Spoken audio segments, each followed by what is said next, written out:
This is the real secret of life, to be completely engaged with what you are doing in the here and now. And instead of calling it work, realize it's play. Oftentimes people go, okay, here's really what I want to do, and this is what I'm trying to accomplish. And then they see all these other things that other people are doing, and then they kind of see that as like a grab bag. And they're like, I want a little of this, and a little of this, and a little of this, and I want it all at the same time. And that's not really possible, you know? You can't play 5 sports at the same time. You got to pick one, you got to special. Maybe you can do 2, but you probably can't do 5, right? Number 1 is that you need to really get amped up about why that goal matters to you. Because once you know why the goal matters, that's going to be that thing that gives you meaning and purpose, that turns into a passion, that allows you to show up and keep doing it when you're bored. What would you like to do? If you don't like what you're doing, and you don't like where you are, and you don't like your relationships, and you don't like X, Y, or Z, what do you want? What do you like? And then you got to be able to add passion to it, to activate that thing and make that dream a reality. And to find that meaning and to develop it, to create meaning in our lives, we have to set an intention and we have to pursue that intention. Start small, know what you want, get out of bed, get after it, set rules for yourself, follow those rules. You have to understand that you're not your own servant, so to speak. You're someone that you have to negotiate with, and you're someone that you want to present the opportunity of having a good life to. And that's hard for people because they don't like themselves very much. Once you discover your purpose, it's your job to live with passion. That's when you're passionate. That's when you're ready to go to that next level. You determine your legacy. It's up to you. Your legacy is in your hands. As long as you can breathe, as long as you can hear, as long as you can see. If you're passionate and driven and focused in what you do, if you're really good at it, people will take notice. That's basically it. So those dreams and goals that some of you have that may seem larger than life, good. That's what I want you to go after. And don't let the fear of the failure, don't let the fear of perfection hold you back. You won't be perfect. You will make mistakes. But I promise you this, you're never going to know if you can sink or if you can swim unless you jump in the water. So continue to fight forward. Continue to believe in yourself. Hold on to the possibilities. Get away from the negativity. Push yourself, believe in yourself, and go as far as you can. I will remember that my choices create my reality. My responses create my outcome. I will speak with compassion. I will stay true to my heart.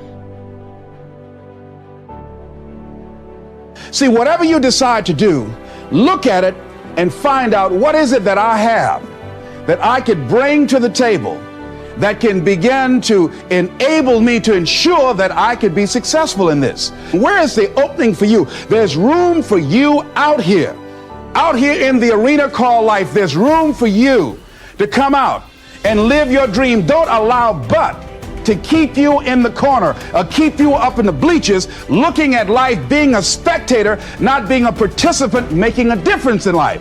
I believe that all of us came here with something. All of us showed up to give something, and that nobody's going to give that service that you have to give. No one's going to produce your product. No one's going to write your book. No one's going to open your academy. No one's going to begin to create your daycare with a special curriculum to help to cultivate the high self-esteem in our children. That's your idea. And if you don't bring your idea out here, when you die, all of us will suffer because we've been deprived of your genius because you allowed but to keep you in the bleachers and not pursuing your greatness. You take it to your grave with you. And that's what most people do. Now here's the simple formula for setting goals. It goes like this. A, work on your goals. That's step 1. Work on them. And I put the word work there deliberately. Setting goals is plain hard work. I don't want to kid you. We haven't come here tonight to kid each other. It's work. I know it's work. That's why a lot of people just let it slide. It's work. Many people work hard on their job, but they don't work hard on their future. they just let that slide. And the work involved is making plans.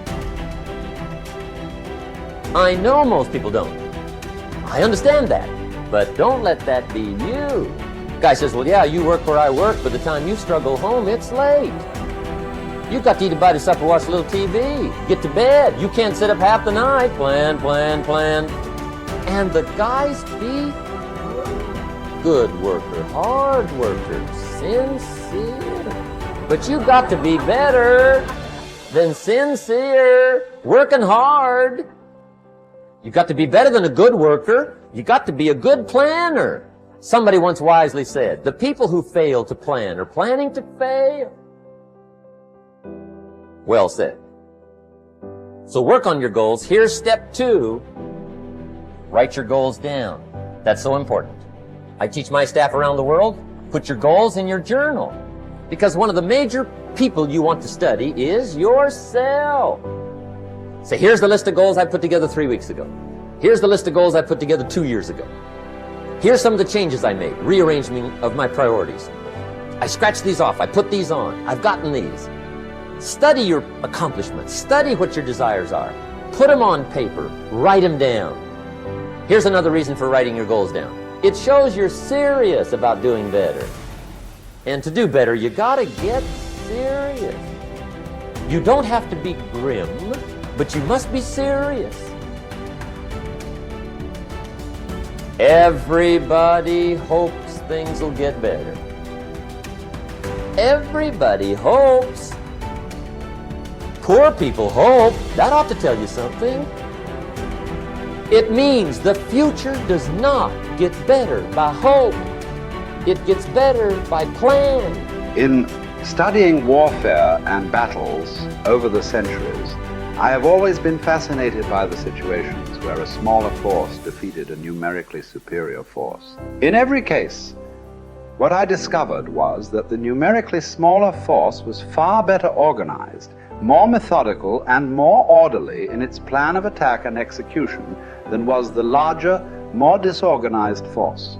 By the same token, an ordinary person with a system or recipe for problem solving can run circles around highly intelligent or well-educated people who throw themselves at their problems without a method or process for solving them. Always be sure to think on paper. Write things down. There is something that happens between the brain and the hand when you write. You get a greater sense of clarity and understanding with regard to the issues involved. You think better.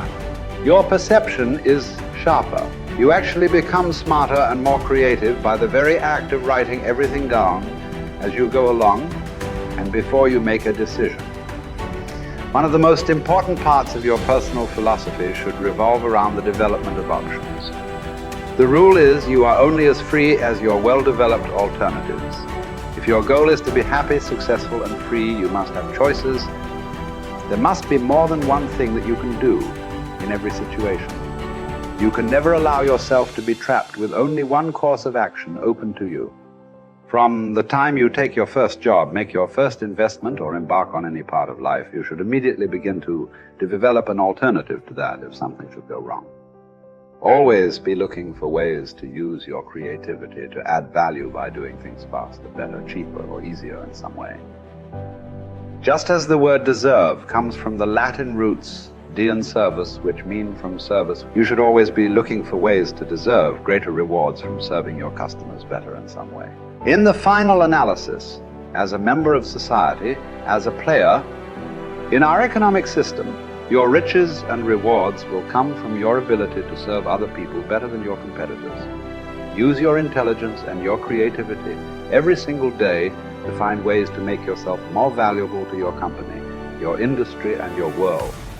This is the true hallmark of personal genius.